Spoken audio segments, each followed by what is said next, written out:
विजयी विश्व तिरंगा प्यारा झंडा ऊंचा रहे हमारा।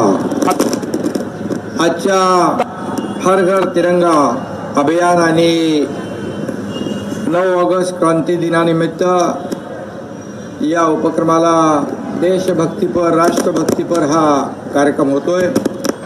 या प्रसंगी उपस्थित पालकमंत्री दीपक केसरकर जी, पालकमंत्री मंगलप्रभात लोढ़ा जी, विकास खारगे जी, गोविंदराज, एकनाथ डवले जी, अश्विनी जोशी, अमित सैनी, जिल्हाधिकारी यादव, सर्व मान्यवर आणि समोर बसलेले सर्व मान्यवर आणि विद्यार्थी मित्रांनो, पत्रकार मित्रांनो,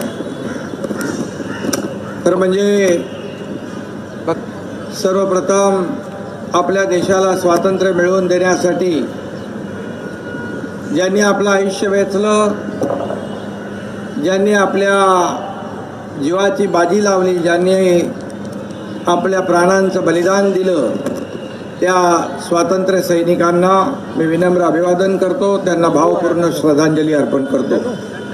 आज 9 ऑगस्ट क्रांती दिन, महात्मा गांधी यांनी 1942 साली याच दिवशी ब्रिटिशांच्या विरोधामध्ये चले जाओचा नारा दिला, भारत छोडोचा नारा दिला आणि स्वातंत्र्य प्राप्तीसाठी अंतिम लढ्याला या दिवशी याच ऑगस्ट क्रांती मैदानातून तोंड फुटलं।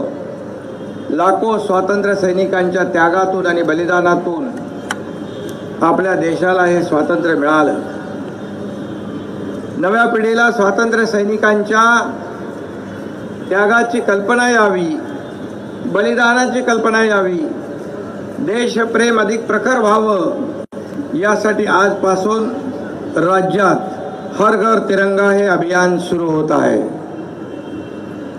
देशाच्या स्वातंत्र्याच्या अमृत महोत्सवानिमित्त 2 वर्षापूर्वी आदरणीय देशाचे प्रधानमंत्री नरेंद्र मोदीजी आणि देशाचे गृहमंत्री अमित शहाजी यांनी याच संकल्पनेतून राष्ट्रभक्तीचं हे अभियान सुरू केलं। या अभियानानं आता एका मोठ्या चळवळीचं स्वरूप प्राप्त झालेलं आहे आणि देशभक्तीच्या भावनेने भारलेल्या या अभियानाचं हे 3रं वर्ष आहे। अमृत महोत्सव वर्षात देशात देशभक्तीची लाट पसरली होती। महाराष्ट्रही अतिशय जल्लोषात नागरिकांनी महाराष्ट्रातल्या यात भाग घेतला होता।